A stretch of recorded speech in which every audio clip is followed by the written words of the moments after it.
ఓం నమ శివాయ. మనం ఇందులో శ్రీ శివ మహాపురాణంలో శివసహస్రనామాలకి అర్థాలు చూస్తున్నాము. తర్వాత ఏమంటున్నారు?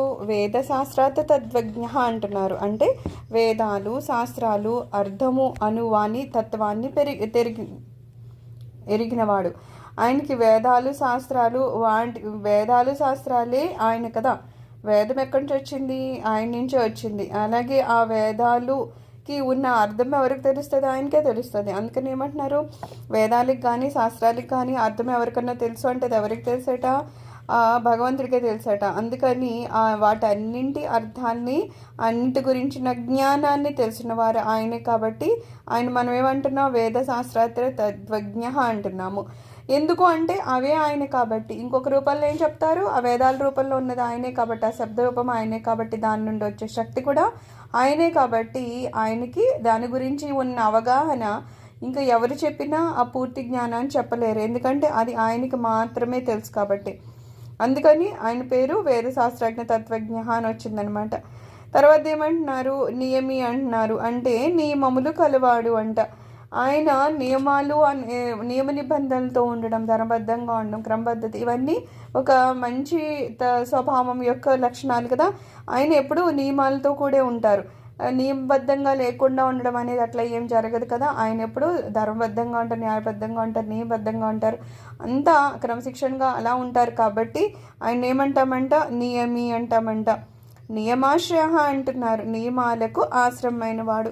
ఎందుకు మనకు కూడా చెప్తారు నియమబద్ధంగా ఉండండి, ధర్మబద్ధంగా ఉండండి, అలాగ న్యాయబద్ధంగా ఉండండి. ఎందుకు వీటిని అన్నింటికి మనము ఉండాలి, అలాగే ఉండాలని ఎందుకు చెప్తారు అంటే అలా ఉన్న వాళ్ళకి మాత్రమే భగవంతుడు ఇష్టపడతాడనమాట. మనం అలా ఉండకపోతే ఆయనకి ఇష్టం ఉండదు. అందుకని మనము అలా ఉన్నప్పుడు ఏం చేస్తారు? స్వామివారు మనకి తెలియకుండానే ఆయన మనకి ఆశ్రమిస్తున్నారు. ఆయన్ని మనము ఆశ్రయిస్తాము ఎప్పుడైతే క్రమబద్ధతలో ఉన్నామో, న్యాయబద్ధంగా ధర్మబద్ధంగా సత్య నియమాలను పాటించి ఉంటామో. ఆయన ఏమన్నారో ఆ మంచి లక్షణాలు కనుక మనం ఆ సలక్షణాలతో ఉంటే ఖచ్చితంగా ఆయన మనకి ఆశ్రయాన్ని ఇస్తారు. ఇంకోటి ఏమంటున్నారు? ఆయన నియమాలకి ఆశ్రయాన్ని ఇచ్చిన వారు కూడా ఆయనే అంటున్నారు. ఆ నియమాలు అంటూ ఉన్నాయంటే అది ఆయనే రక్షించబడతారు. ఎందుకంటే ఇప్పుడు మనం నియమబద్ధంగా ఉంటే స్వామివారు కాపాడుతున్నారంటే దాని మీనింగ్ ఏంటి? ఆ నియమాలను కూడా ఆయనే కాపాడుతున్నారని కదా. సో ఆ నియమాలకి ఆశ్రమం అంటే వారు ఎవరంట? ఆయనే అట. తర్వాత ఏమంటున్నాము? చంద్రహ అంటున్నాము. అంటే చంద్రస్వరూపుడు, సంతోషపరచువాడు. చంద్రుడు అనే దాన్ని మనసుకి సింబాలిక్గా చెప్తారనమాట. మనసు ఆనందంగా ఉండాలి అంటే ఆ చంద్రుడు మనకి ఆయన యొక్క వెన్నెల చూసినా లేకపోతే చంద్రుని చూసినా మహదానందంగా అనిపిస్తుంది. ఎందుకంటే ఆ మనసు కనెక్ట్ అవుతుంది అనమాట. అలాగా మనకి ఆనందాన్ని ఎవరు ఇస్తారు? ఆ భగవంతుడే ఇస్తాడు. అలాగే చంద్రుడు కూడా భగవంతుని స్వరూపమే కాబట్టి ఆ ఆనందం మనకు వస్తుంది. అందుకని స్వామివారిని ఏమంటారట? చంద్రహ అంటారంట. చంద్రుడి లాంటి స్వరూపంతో ఉన్నవాడు, చంద్రులాగా మనసుకు సంబంధించిన భావాల్లో మనకి ఆనందాన్ని ఇచ్చేవాడు కాబట్టి ఆయన చంద్రహ అట. తర్వాత ఏంటి? సూర్యహ అంటే సూర్యస్వరూపుడు. సూర్యుడు ఉంటేనే కదా మనకి కాంతి కానీ పగలు కానీ, మనం చేతనాలు ఏమన్నా ఉంటున్నాయంటే అవన్నీ ఆ పగలు రాత్రులు ఉండడం వల్లే జరుగుతున్నాయి. సో ఒక పగలు రూపంలో ఆ భగవంతుడు మనని కటాక్షిస్తూ ఉంటారు. ఆ సూర్యుడు ఉన్నాడు కాబట్టి మన పనులు అనేవి సాగుతున్నాయి. ఎప్పుడన్నా సూర్యుడు లేకుండా ఏదన్నా ఒకరోజు జరుగుతుందా? జరగదు. అంటే అంత మనకి ఇంపార్టెంట్ అనమాట. అది ఎప్పుడు ఉండడం వల్ల అంత మనకి దాని వాల్యూ తెలియకపోవచ్చు. కానీ నిజంగా సూర్యుడు లేని రోజు అంటూ ఉంటే అసలు ఎలా ఉంటాం మనం కదా. సో ఆ రూపంలో ఆ స్వామివారు మనల్ని కటాక్షిస్తూ ఉంటారు. అలాగా సూర్యుడి రూపంలో కూడా మనకి సహకరించేది ఎవరట? ఆ భగవంతుడేనంట. అందుకని సూర్యుడిని కూడా ఆ శివరూపమే, శివస్వరూపమే అని అంటామంట. అందుకని ఆయన్ని సూర్య అని కూడా పిలుస్తామంట. శని స్వరూపుడు. శని అంటే మనం చెప్పాం కదా, దండించే రూపంలో కూడా ఉంటారు. మరి దండన అంటే దండన కూడా అవసరమే. ఎవరైతే తప్పు మార్గంలో వెళ్తున్నారో వాళ్ళని దండించి వెనక్కి లాగి సరియైన మార్గంలో పెట్టడానికి ఆ శనిగ్రహం అని లేకపోతే ఆ కొంత సమయము ఇవి శని పట్టుకున్నది అందుకని అని అంటారు. కానీ ఆ సమయం ఎందుకు వస్తుందట? మనిషి ఏదన్నా దుర్మార్గులకు వెళ్తూ ఉంటే వాడు ఈ కష్టాలకి తట్టుకోలేక కాస్త ఆలోచించడం మొదలు పెడతాడంట. ఎందుకు నాకు ఎంత కష్టం వస్తుంది అన్నప్పుడు అతని ఆలోచన సరియైన మార్గానికి వెళ్తుంది అనమాట. ఇంకా నా వల్ల కాదనుకున్నప్పుడు వెళ్ళి భగవంతుడి పాదాలు పట్టుకుంటారు. సో అలా పట్టుకోవడానికి ఈ శనిగ్రహం అనేది కానీ ఆ సమయం కానీ సహకరిస్తుంది. ఆ రూపంలో కూడా ఎవరు సహకరిస్తారట? భగవంతుడే సహకరిస్తాడంట. అందుకని ఆ శని రూపాన్ని కూడా ఏమంటున్నాము? శని స్వరూపుడు అంటున్నాము. ఆ రూపంలో కూడా శివుడే ఉన్నాడు కాబట్టి స్వామిని ఏమంటారట? శని అంటామంట. అలాగే కేతు స్వరూపుడు కూడా రాహు కేతు ఇవన్నీ అంటారు కదా. వివిధ సమయాల్లో వివిధ రకాలుగా వివిధ గ్రహాలు మనల్ని నడిపిస్తూ ఉంటాయి. అన్ని రకాలుగా ఉండేది ఎవరు అంటే ఆ స్వామివారి నవగ్రహాలైనా ఆయనే, ఇక్కడ ఏ రకమైన దేవతలైనా ఆయనే, అన్ని రూపాల్లో ఆయనే ఉన్నారు. ఆయన మనల్ని ఎప్పుడు మంచిగా ఉంచాలి, లేకపోతే ఎప్పుడు ఎలాంటి చిన్న చిన్న మనకి కష్టాలు కలిగించి మనల్ని సరియైన మార్గంలో పెట్టాలి, అవన్నీ చేయడానికి ఆ గ్రహాల రూపాల్లో మనల్ని మన జీవితాన్ని ఆడిస్తూ ఉంటారనమాట. సో అలా ఆ నవగ్రహాలు అవని, కేతుగ్రహం అవని అందరు ఎవరట? ఆ స్వామివారేనంట. అందుకని స్వామిని ఏమంటున్నాము? కేతుహు అంటాము. తర్వాత వరాంగ అంటే శ్రేష్టమైన శరీరము అవయములు కలవారు. ఆయన శరీరం ఎలా ఉంటుందంటున్నారు? చాలా శ్రేష్టమైంది అంటున్నారు. ఎందుకంటే ఆ భగవంతుడే శ్రేష్ఠుడు. ఆయన్ని మించిన గొప్పవారు, మంచివారు, ప్రభావవంతమైన వారు ఎవరూ లేరు. అలాగే ఆయన శరీరం కూడా నిజానికేంటి మనలాగేమన్నా పంచభూతాలతో చేసి ఉంటుందా? కాదు కదా. ఆయన శరీరము భగవంతుడు. ఆయన శరీరం పంచభూతాల కన్నా ముందే ఉన్నది. ఆ తర్వాత పంచభూతాలు వచ్చాయి, ఆ తర్వాత వేరే వేరే వచ్చాయి, కానీ అది దానికని సంబంధం లేదు. అందుకని తర్వాత మనం పుట్టిన ఈ జీవరాశుల శరీరాలు అన్నీ వేరే రకమైతే దీనికన్నా ముందు స్వామివారు ఉన్నారు కాబట్టి ఆయన శరీరము చాలా అంటే చాలా శ్రేష్టమైంది అంటున్నారు.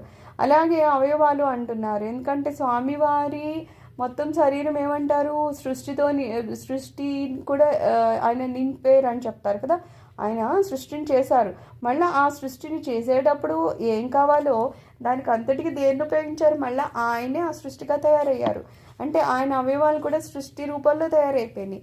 అంటే ఒక రకంగా చెప్పాలంటే ఆయనే సృష్టిగాను, సృష్టి ఆయనగానే తయారైపోయారు. కాబట్టి మనము ఏదో సామాన్యమైన వాళ్ళ శరీరాలతోనో లేకపోతే వేరే వేరే వాళ్ళతోనో కంపేర్ చేయడానికి కుదురుతుందా? ఏమీ ఉండదు. అది వేరు, ఇది వేరు. సో భగవంతుడు ఏమంటున్నారు? ఆయన శరీరము, ఆయన అవయవాలు అవన్నీ కూడా చాలా శ్రేష్టమైనవి, చాలా విశిష్టమైనవి, మనలాంటివి కాదు. అందుకని ఆయన్ని వరాంగ అంటారట. తర్వాత ఏమంటున్నారు?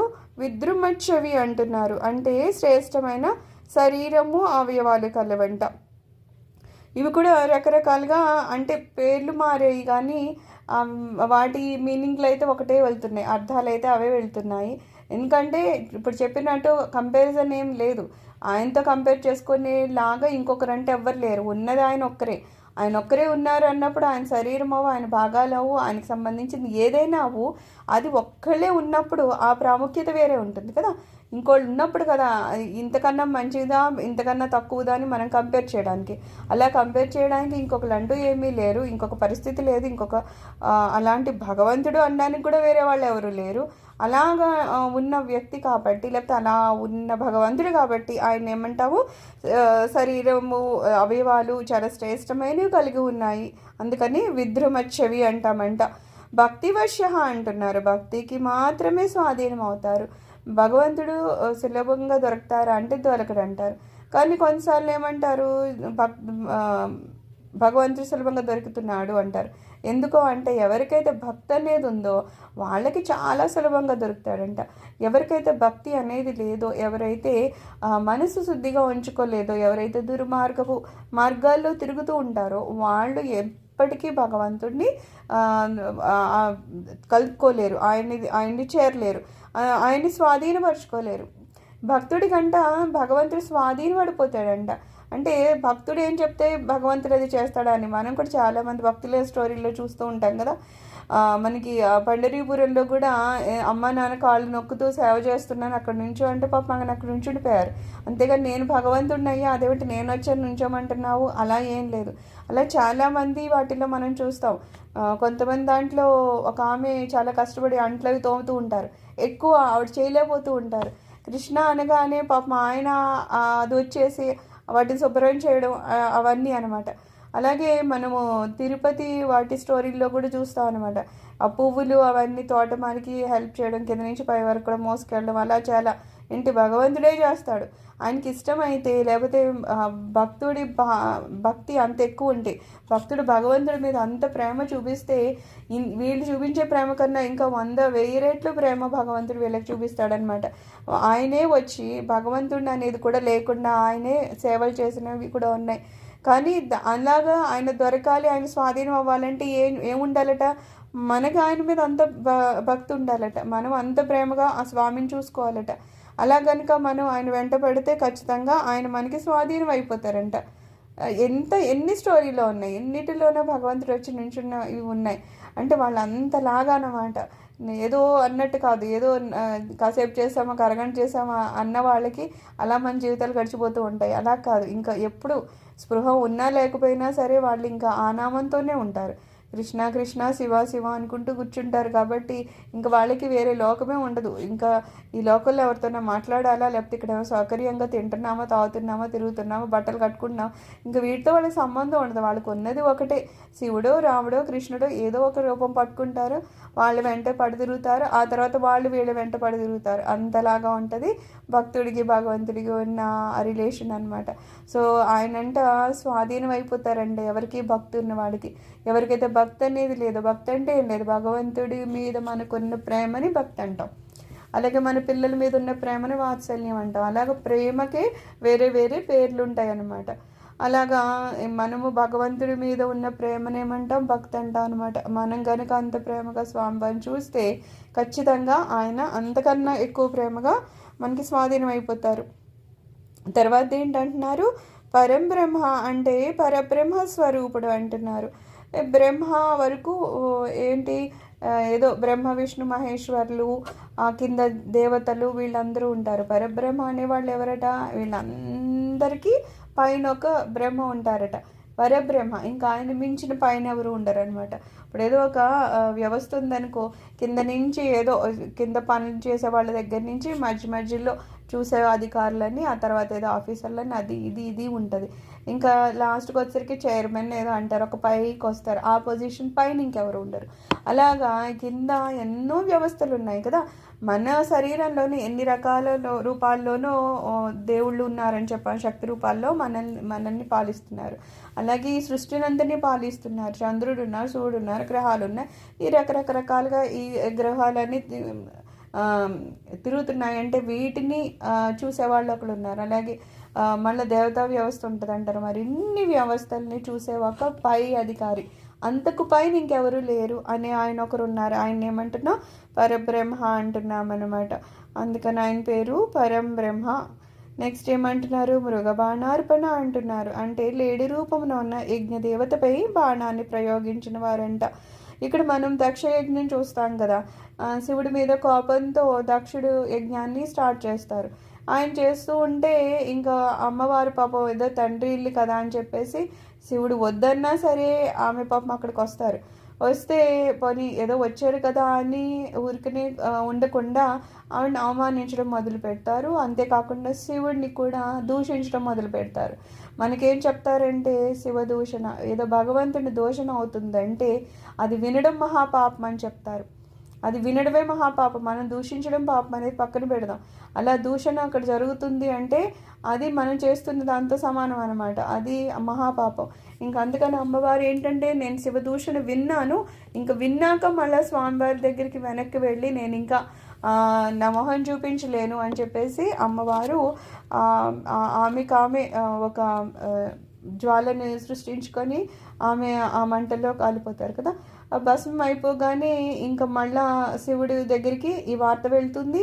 శివుడికి కోపం వచ్చి ఆయన జటాజుట నుంచి వీరభద్రుని సృష్టిస్తారు. ఇంకా వీరభద్రుడు ఇక్కడికి వచ్చి ఎవరు కనిపిస్తే వాళ్ళని ఇంకా కాలు లేదు, చెయ్యి లేదు, ఇంకెలా పడితే అలాగే కొట్టడం, వాళ్ళని నరికేయడం, లేకపోతే ముక్కు కట్ చేయడం, అలాగా బీభత్సం చేసేస్తూ ఉంటారనమాట. వీళ్ళతో పాటు ఇంకా వాళ్ళు అసలు మామూలుగానే శివుడి సేన ఎలా ఉంటారు, వాళ్ళే రకరకాలుగా ఉంటారు, బీభత్సంగా ఉంటారు. సో వాళ్ళు వచ్చి ఇంకందరినీ అలా అలా చేస్తుంటే కొంచెం దేవతలు కొంతమంది పారిపోదాం అనుకుంటారు కదా, అందరూ అక్కడ కుట్టించుకోవాలి అని అనుకోరు కదా. సో వాళ్ళు ఎలా పారిపోదాం అన్నప్పుడు ఇక్కడ యజ్ఞదేవత కూడా ఏంటంటే ఒక లేడీ రూపాన్ని ధరించి ఆవిడ పారిపోవడానికి వెళ్ళిపోతూ ఉంటుందంట. అప్పుడు వీరభద్రుడు వెళ్ళి ఆ లేడీని కూడా నరికేస్తారు, తల నరికేస్తారు.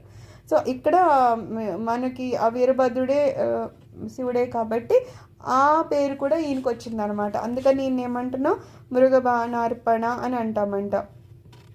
నెక్స్ట్ ఏంటి, అనగహ అంటే పాపము లేనివాడు. పాపం అనేది అసలు ఆయన చెయ్యరు. పాపము ఒకవేళ ఏదైనా కొంత ఏదో ఇప్పుడు రాక్షసుల్ని సంహరించారు కదా, అందువల్ల ఆయనకి పాపం అంటుతుంది అంటే పాపం అనేది అంటది కూడాను. ఎందుకంటే కొన్ని ధర్మసూత్రాలు ఉంటాయి, అన్నీ ఆయనకి తెలుసు కాబట్టి ఎప్పుడు ఎవరిని ఎలా చేసినా సరే ఏది పాపం అంటకుండా ఉండే ఆయన కూడా ఆయనే. అలాంటి పాపం అనేది ఆయనకి లేదు కాబట్టి ఆయన్ని మనం ఏమంటారట ఇక్కడ అనఘహ అంటారట. తర్వాత ఏమంటున్నారు, అద్రిహి అంటే పర్వత స్వరూపుడు.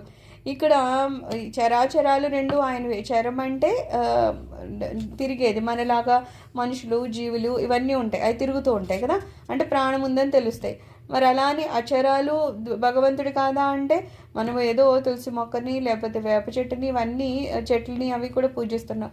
ఒక రాయిని మలిచి విగ్రహ రూపంలో పెట్టి పూజిస్తున్నాం. మరి అవన్నీ తిరగట్లేదు, తిరగకపోయినా మనం పూజిస్తున్నాం, అందులో స్వామివారు ఉన్నారంటున్నాం. అంటే ఆ రూపంలో కూడా అచరా రూపంలో కూడా స్వామివారే ఉన్నారు. అలాగే కొండలు, మనము ఇప్పుడు అరుణాచలము అంతా మనం ప్రదర్శన చేస్తున్నామంటే ఆ కొండ అయినా సరే కొండ కూడా ఏమంటున్నాము, శివలింగమే అంటున్నాము. ఆ రూపంలోనే భగవంతుడే ఉన్నాడు. అది తెలిసిన కొన్ని కొండలు మామూలుగా కూడా వేరే కొండలుగా ఉన్నా సరే అవి కూడా వేరే ఎవరో సృష్టించలేదు కదా, అది కూడా భగవంతుడే సృష్టించారు. ఏమంటున్నారు ఇక్కడ, సృష్టి ఆయనే చేశారట. ఆ సృష్టిలో ప్రతి ఏ వస్తువు అవని ఏదైనా అవని ప్రతి అణువు పరమాణువు కూడా మళ్ళీ ఆయన్ని ఉంచుకొని అట్లా చేశారట, ఆయన వాడుకున్నారు. ఇప్పుడు మనం ఏదో ఒక బొమ్మ తయారు చేయాలనుకున్నాం, దానికంటూ ఏదో మట్టో లేకపోతే క్లేనో ఏదో కొన్ని ఉంటాయి, ఏదో ఒక పదార్థం ఉంటేనే మనం ఆ బొమ్మను తయారు చేయగలం, ఏది లేకుండా అది తయారవ్వదు కదా. అలాగా ఈయన పాపం సృష్టి అయితే చేయాలనుకున్నారు, కానీ ఏమీ లేవు అప్పుడు. ఆయన తప్పితే లోకల్లో ఏమీ లేదు. అప్పుడు మరి ఏం చేయాలి, ఆయన నుంచే ఆయన తీసుకొని ఆయనే సృష్టించి అందులో ఆయనే ఉండి అంతా ఆయనే అయిపోయారు. ఇక్కడ మళ్ళీ వేరే వాళ్ళు అంటూ ఎవరు ఉండరు. అందుకని ఎవరికైతే ఈ తత్వం అర్థమైపోతుందో అంతటా ఆయనే ఉన్నారు, నాలోనూ ఉన్నారు, నా ఎదురుగుండా ఉన్న వాళ్ళు ఉన్నారు అనేది ఎప్పుడైతే అర్థమైపోతుందో ఇంకా వాళ్ళకి ఇంకా కోపతాపాలు మహా ఆనందం సంతోషము దుఃఖం అనేది ఏమి ఉండవు. ఎందుకంటే వాళ్ళకి అది అర్థమైపోయింది, అంతా నేనే అనేది అర్థమైంది. ఎప్పటి వరకు మనకి ఇది తత్వం అర్థం కాదు, అంతా నేనే అనేది మనం యాక్సెప్ట్ చేయలేకపోతూ ఉంటాం.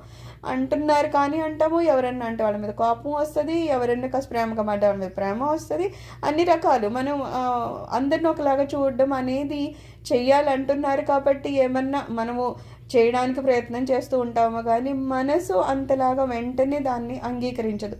కానీ ఇక్కడ ఉన్నారు అంటే మన భగవాన్ కానీ మహర్షులు కానీ ఋషులు కానీ వాళ్ళందరూ ఎవరు ఏమన్నా అన్నా వాళ్ళకి బాధ లేదు, ఎవరన్నా ఎక్కువ పొగిడినా వాళ్ళకి అలానే అతిగా సుఖపడిపోయేది లేదు, వాళ్ళు మహా ఆనందించేసేది లేదు. అలాగ ద్వంద్వాతీతంగా ఉంటారంటారు కదా, అలా ఎందుకుంటారంటే వాళ్ళకి ఈ విషయం అర్థమైపోతుంది. ఏమని, నాలో ఉన్నది ఎదురుగుండా ఉన్నది లేదు, ఒక రాయి రప్పలో ఉన్నది కూడా ఆ స్వామి అని చెప్పి. ఎందుకంటే స్వామి చరాచర రూపంలో ఉన్నారు, అన్ని రూపాల్లో ఆ స్వామి ఉన్నారు కాబట్టి ఇక్కడ పర్వత రూపంలో కూడా ఒక కొండ రూపంలో కూడా ఆ స్వామి ఉన్నారట. అందుకని ఆయన్ని అద్రిహి అంటారట. అద్రియాలయ అంటున్నాము అంటే పర్వతాలకు స్థానమైన వాడు. పర్వతాలు ఆయన వల్లనే సృష్టించబడ్డాయి కదా, అలాగే ఆయన నుంచి వచ్చిన ఆ పదార్థంతోనే కూడా అవి సృష్టించబడ్డాయి. స్థానం ఎక్కడి నుంచి ఉంది, స్వామివారి నుంచి. అయ్యి ఆయన నుంచే వచ్చాయి, ఆయన వల్లనే వచ్చాయి, ఆయనతోనే చేయబడ్డాయి, అన్ని రకాలు ఆయనే కాబట్టి ఆయనే దానికి స్థానం కాబట్టి ఆయన ఏమంటున్నామంట, అద్రియాలయ అంటున్నామంట. కాంత అంటే ఇష్టమైన వాడు. మనము ఎవ్వరు ఎలాగ ఉన్నా సరే గుడికి వెళ్ళిన వాళ్ళు మాత్రం అక్కడికి స్వామి వారిని చాలా ఇష్టంగా చూస్తారు. అక్కడ ఏదైనా ఒక పువ్వు పడితేనో లేకపోతే అక్కడి నుంచి ఎవరైనా పంతులు గారు తీసుకొచ్చి ఎవరికి ఇవ్వకుండా ఇతనికి ఏదన్నా ఒక విభూది ఇచ్చినా ఏదో ఒకటి స్పెషల్గా ఇచ్చిన వెంటనే భగవంతుడు దయదలిచాడు అని చెప్పి మహా ఆనందపడతారు. ఎందుకు? ప్రతి వాళ్ళకి మనకి ఇండివిజువల్గా ఎవరి కాళ్ళకి భగవంతుడు అంటే ఒక కనెక్షన్ ఉంది, ఒక ప్రేమ ఉంది కదా. ఇప్పుడు ఒక మనిషి ఉన్నారంటే వాళ్ళకి తెలిసిన వాళ్ళు కొంతమంది ఉంటారు, వాళ్ళని చూసిన వాళ్ళు మనం ఆనందపడతాం కామని. మరి భగవంతుడి దగ్గరికి వెళ్ళినప్పుడు ప్రతి వాళ్ళు ఎందుకు సంతోషపడతారు? ప్రతి వాళ్ళు అక్కడికి వెళ్ళాక ఏమనుకుంటారు? భగవంతుడు నన్ను చూస్తే బాగుండు, నన్ను ఆశీర్వదిస్తే బాగుండు, లేకపోతే కోరికలు ఉన్న వాళ్ళైతే నా కోరికల్ని ఆయన తీరుస్తే బాగుండు అని, లేకపోతే ఆ స్వామి వారి దృష్టి నా మీద పడింది అనేది ఏదన్నా సంకేతంలో తెలిస్తే మహదానంద పడిపోతారు. అంటే ఏంటి? ఇక్కడ మనం ఏం కావాలనుకుంటున్నాము? ఆ స్వామివారి దృష్టి మన మీద కావాలని అనుకుంటున్నాం.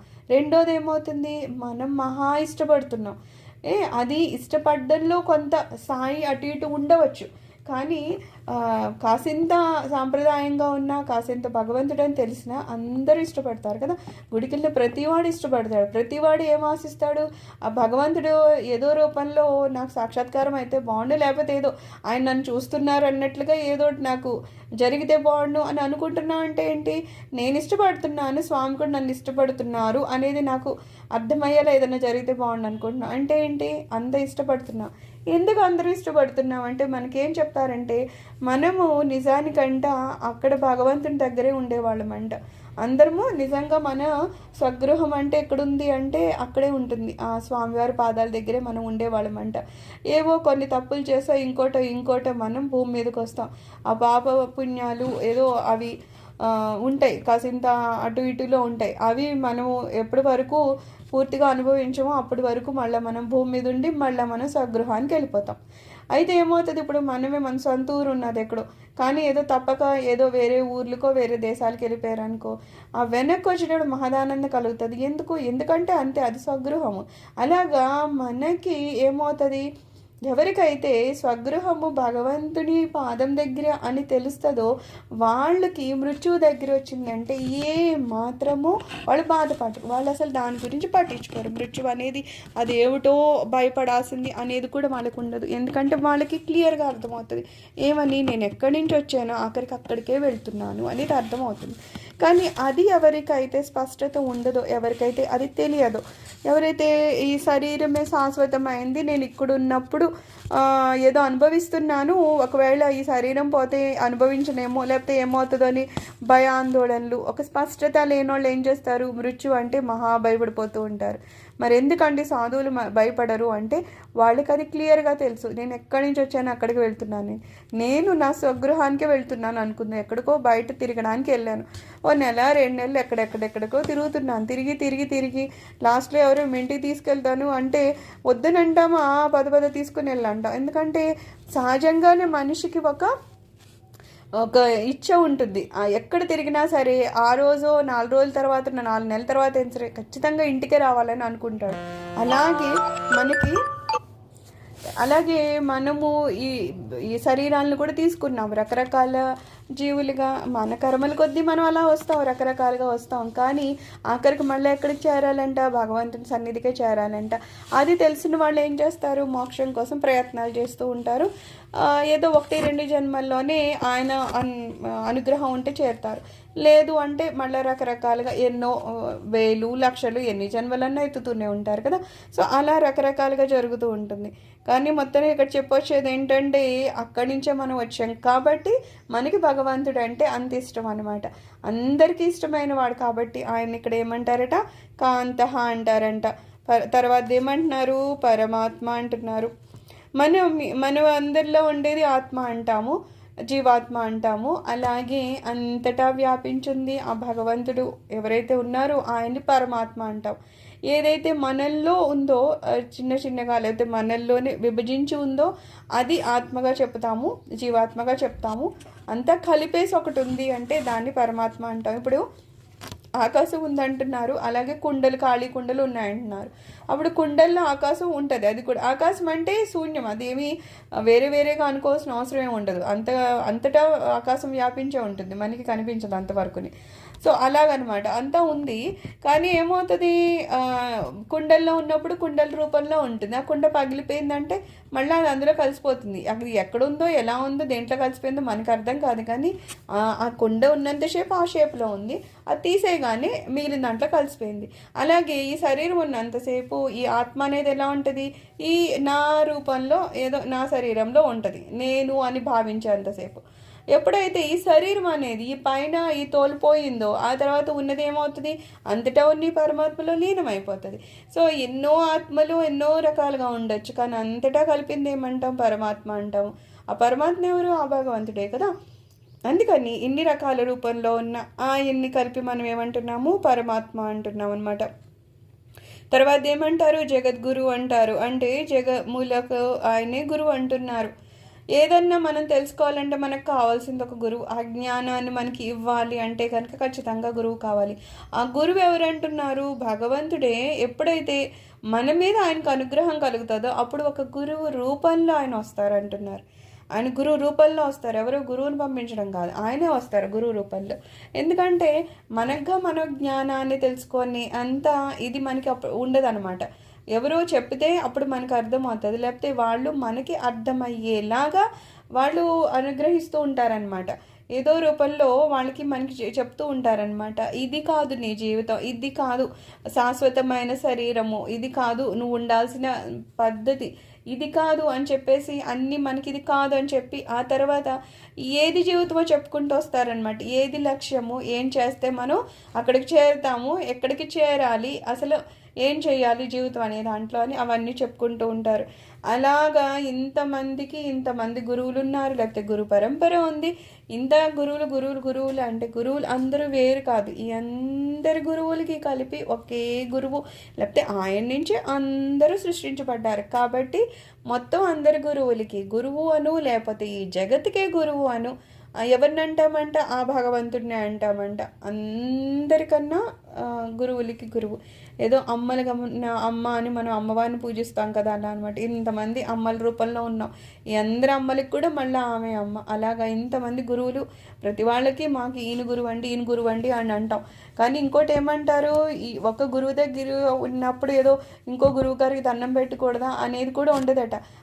అది డిఫరెన్స్లు మనం చూడటమే తప్పితే గురువుకి డిఫరెన్స్ ఏమి ఉండదట. ఏదో మనకి ఒక రూపంలో స్వామివారు వచ్చి ఉపదేశించారు కాబట్టి వేరే గురువుగారు దండం పెట్టకూడదా అలా ఏమి ఉండదు. ఎవరి రూపంలోనూ ఆ స్వామివారే ఉన్నారు అనుకోవడము అందరికీ అంతే మనం ప్రాధాన్యత ఇవ్వాలి. ఎట్టి పరిస్థితుల్లో కూడా గురువుల్ని అంటే ఒక గురువుకి సంబంధించిన శిష్యులు తెలుసో తెలియకో వాళ్ళు వేరే గురువుల్ని కామెంట్ చేయడం అది చేస్తారు. ఏదో కాస్త తక్కువ చేసి మాట్లాడు, అంతకన్నా పాపం ఇంకేం ఉండదు అనమాట. లోకల్లో ఏమంటారు, దేవుడికి కోపం వస్తే గురువు రక్షిస్తాడు, కానీ గురువుకి కోపం వస్తే దేవుడు రక్షించడాన్ని అంటే అంత ప్రిఫరెన్స్ చెప్తారనమాట. గురువుకున్న ప్రాధాన్యత అంత ఎక్కువ అని చెప్తారనమాట. సో ఏమంటారు, గురువులకి ఇంత ప్రాధాన్యత ఉంది. అలాంటి గురువుల్ని మనకి ఇచ్చే వాళ్ళు ఎవరంటే ఆ భగవంతుడే ఆ రూపంలో వచ్చి మనకి సన్మార్గాన్ని చూపిస్తున్నారు. ఈ జగత్ అంతటికీ ఆయనే గురువు కాబట్టి ఆయన్ని జగద్గురువు అంటారట. సర్వకర్మాలయ అంటున్నారు. అంటే అన్ని రకములైన కర్మలకు ఆయనే స్థానమైన వాడు.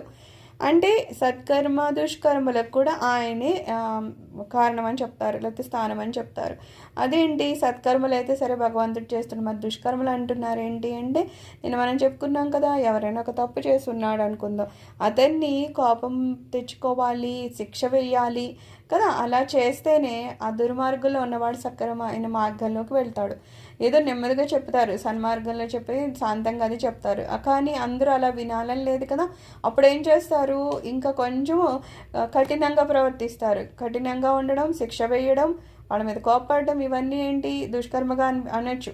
మామూలుగా కోపడడం తప్పు అంటాము, లేకపోతే అలాగా శిక్ష వేయడం తప్పు అని అంటాం. కానీ పడకపోతే మళ్ళీ సన్మార్గంలో రాని జీవులు ఉంటాయి. కాబట్టి భగవంతుడు ఆ రూపంలో కూడా మనల్ని అనుగ్రహిస్తారు.